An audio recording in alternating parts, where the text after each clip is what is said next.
Udah mulai, Pak? Assalamualaikum warahmatullahi wabarakatuh. Halo semuanya, kembali lagi di podcast kita pada kali ini. Nah, di sini masih bersama dengan saya sebagai host dalam diskusi kita pada malam hari ini. Perkenalkan, saya Fa Putriani bersama dengan rekan saya yaitu Ririn Oktarina. Nah, pada podcast kita kali ini kita akan membahas terkait dengan penentuan harga transfer dalam mata kuliah sistem pengendalian manajemen. Nah, eh, hari ini kita akan membahas salah satu topik yang sangat krusial dalam manajemen perusahaan, yaitu transfer pricing. Nah, jadi topik kita pada hari ini adalah transfer pricing atau yang biasa kita sebut dengan penentuan harga transfer ya teman-teman. Nah, jadi bagi teman-teman yang mengikuti mata kuliah sistem pengendalian manajemen, topik ini sangat penting karena berkaitan erat dengan pengukuran kinerja dan pengendalian operasional. Nah, sebelumnya nih kita diskusikan dulu nih, Rin. Apa sih sebenarnya transfer pricing itu? Mungkin di sini teman-teman sekalian tuh mungkin ada nih yang udah tahu ya, atau sebagian juga nih ada yang belum tahu. Apa sih itu transfer pricing? Nah, jadi transfer pricing ini adalah praktik dalam menentukan harga barang atau jasa yang diperdagangkan antar unit bisnis dalam satu perusahaan atau antar perusahaan yang terafiliasi. Nah, ini sering digunakan dalam organisasi multinasional yang memiliki banyak anak perusahaan di berbagai negara. Praktik ini memungkinkan perusahaan mengalokasikan pendapatan, biaya, dan laba secara internal yang pada gilirannya mempengaruhi laporan keuangan dan pengukuran kinerja. Nah, jadi transfer price ini adalah penentuan harga nih, Rin. Jadi di mana suatu barang atau jasa ini yang diperdagangkan antar satu perusahaan atau antar perusahaan yang terafiliasi atau anak perusahaan yang ditentukan. Jadi praktiknya ini menentukan harga berapa sih barang ini yang harus kita jual begitu. Nah, tadi kan udah dijelasin nih pengertian dari transfer pricing itu apa. Nah, sekarang Eva mau nanya nih sama Ririn. Kenapa sih transfer pricing ini menjadi bagian penting dalam mata kuliah sistem pengendalian manajemen? Sebelumnya tadi kan sudah Eva sebutkan juga nih, transfer pricing ini adalah salah satu dari topik dari mata kuliah sistem pengendalian manajemen. Nah, jadi di sini kenapa sih transfer pricing ini menjadi bagian yang penting dalam mata kuliah sistem pengendalian manajemen? Oke, Pak. Terima kasih, Pak, atas pertanyaannya. Pertanyaan yang cukup menarik. Dengan pertanyaan tadi sih, mengapa sih breaking ini menjadi bagian penting dalam mata kuliah sistem pengendalian manajemen? Nah, kalau menurut Ririn sendiri ya, jawabannya itu karena itu terletak pada bagian breaking itu sendiri yang di mana transfer breaking ini mempengaruhi pengukuran kinerja dan pengendalian suatu operasional dalam suatu perusahaan. Nah, jadi ya, eh, ketika suatu perusahaan itu memiliki beberapa unit bisnis atau anak perusahaan dari perusahaan yang besar itu, mereka harus menentukan harga transfer yang adil dan relevan tentunya. Nah, selain itu, dengan kita mempelajari tentang transfer pricing ini, tujuan utamanya dari sistem pengendalian manajemen adalah untuk memastikan bahwa unit bisnis beroperasi secara efisien dan sesuai dengan tujuan organisasi itu sendiri. Em, Kira-kira kalau sebatas itu jawabannya bisa diterima atau belum nih, Pak? Ya, Ririn, mungkin udah cukup ya dari penjelasan Ririn tadi itu sudah menggambarkan terkait betapa pentingnya transparansi ini di dalam mata kuliah pengendalian manajemen. Jadi dari sini kita juga bisa belajar ya. Jadi tujuan utama dari sistem pengendalian manajemen ini kan memastikan bahwa unit bisnis ini beroperasi secara efisien dan sesuai dengan tujuan organisasi. Jadi dengan menggunakan transfer pricing ini kita bisa melihat dari kinerja. Kita bisa melihat bagaimana pengukuran kinerja dan pengendalian operasional perusahaan itu sendiri. Ya, betul kali, Pak. Nah, jadi, Pak, Ririn mau tanya nih kepada Eva, selanjutnya ya, kita akan coba membahas di dalam transfer pricing kan ada terdapat beberapa metode tuh yang umumnya digunakan dalam konteks sistem pengendalian manajemen. Nah, menurut Eva atau Eva tahu nggak sih apa aja metode dalam transfer pricing itu sendiri? Nah, iya Ririn, jadi di dalam penentuan harga ini kita memiliki beberapa metode yang dimana metode-metode ini bisa digunakan ini tergantung dengan karakteristik bisnis dan tujuan dari perusahaan itu sendiri.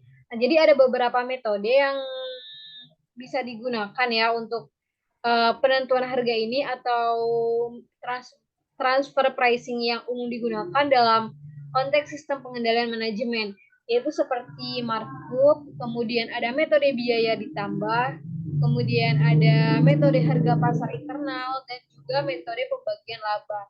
Nah, selain itu juga ada prinsip dasar, kemudian ada situasi yang ideal, kemudian ada hambatan-hambatan dalam perolehan sumber daya, dan kemudian juga harga transfer berdasarkan biaya. Nah, jadi setiap metode yang sudah disebutkan tadi ini memiliki kelebihan dan kekurangan masing-masing dari setiap metode yang disebutkan tadi. Dan pemilihan metode ini sangat bergantung dengan karakteristik dari bisnis ini sendiri dan tujuan dari perusahaan itu sendiri. Untuk apa mereka membangun perusahaan ini, begitu Ririn.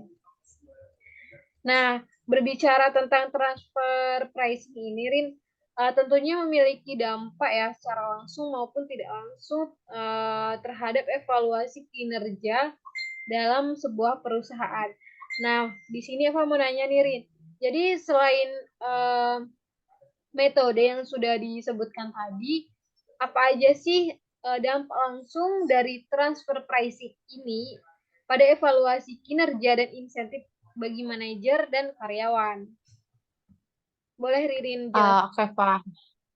Oke, Fana. Jadi ya, dalam transfer pricing ini itu memiliki beberapa dampak yang langsung pada evaluasi kinerja dan insentif bagi manajer maupun karyawan. Nah, di mana ya hal ini dapat kita coba jabarkan ketika harga suatu transfer yang digunakan itu tidak adil, tidak sama, maka ini dapat mempengaruhi motivasi dan perilaku mereka. Artinya di dalam sistem itu terdapat kesenjangan ya antara manajer ataupun karyawan tersebut. Nah, misalnya lagi nih juga ada jika sebuah divisi dihargai terlalu tinggi oleh manajer di divisi tersebut, mungkin akan kesulitan mencapai target laba mereka yang pada akhirnya dapat mengaruhi insentif dan motivasi. Oh, maksudnya di sini ya, kalau maksud contoh dari yang dijelasin tadi tuh, kayak ada satu divisi nih, dia dibangga-banggakan. Dengan cara mereka dibanggakan itu, mereka mendapatkan fee yang lebih, biaya yang lebih, sehingga kelebihan yang telah diberikan kepada divisi ini dapat mengurangi tingkat operasional yang perusahaan dapat itu sendiri, Fah. Sehingga hal itulah bakal mempengaruhi insentif dan motivasi kerja. Kenapa itu mempengaruhi motivasi kerja? Karena ketika mereka tidak disupport lagi dengan eh, imbalan ataupun penghargaan yang tinggi, niat mereka untuk melakukan pekerjaan lebih baik lagi bakalan berkurang karena mereka sudah terpengaruh akan adanya pembelian yang lebih. Mungkin itu, Pak. Oke, Pak. Nah, tadi kan kita coba tuh untuk memahami dampak, terus ada juga metode-metode. Nah, kita kan juga perlu nih memahami bahwa transfer pricing ini tidak hanya masalah internet saja dalam satu perusahaan tuh. Ini juga memiliki implikasi perpajakan yang signifikan. Kalau menurut Eva sendiri sih, apa sih maksudnya dari pernyataan yang udah Rinjo berikan tuh, Pak? Yang menurut pandangan Eva itu gimana terhadap kasus tersebut? Ya Ririn, jadi kan tadi juga kita udah membahas ya terkait dengan metode maupun hal yang lainnya.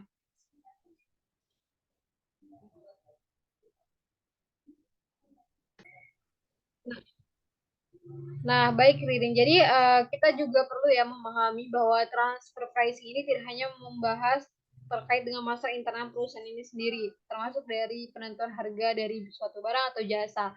Nah, ini juga memiliki implikasi dari perpajakan yang sangat signifikan. Tentunya setiap perusahaan itu akan memiliki pajak yang harus dibayarkan.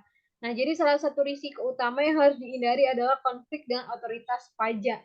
Nah, jadi banyak sekali ya negara yang memiliki peraturan ketat terkait dengan transfer pricing ini sendiri.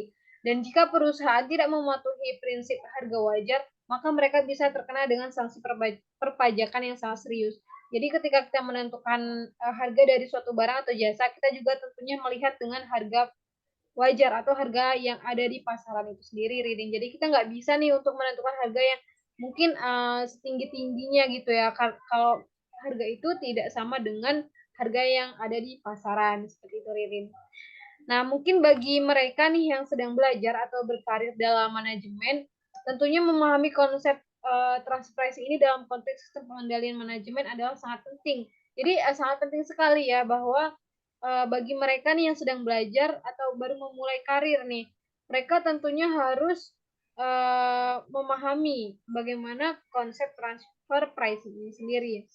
Nah, ini adalah salah satu alat yang dapat membantu manajer dalam membuat keputusan yang lebih baik, kemudian untuk mengukur kinerja dan memastikan efisiensi dalam organisasi. Jadi transfer pricing ini sangat berguna sekali dan sangat penting sekali untuk mereka yang ingin belajar atau yang sedang belajar yang memulai berkarir untuk suatu bisnis mereka karena ini sangat mempengaruhi terkait dengan pengambilan keputusan, kemudian pengukuran kinerja dan juga memastikan efisiensi dari organisasi itu sendiri. Nah, mungkin itu aja nih Rin dari Eva ya. Mungkin bisa langsung aja kita tutup nih dari podcast kita pada malam hari ini yang sangat seru sekali terkait dengan penentuan harga transfer dalam mata kuliah sistem pengendalian manajemen. Nah, terima kasih untuk Ririn juga nih yang udah mau berbagi, mau berdiskusi terkait dengan transfer pricing ini sendiri atau penentuan harga transfer.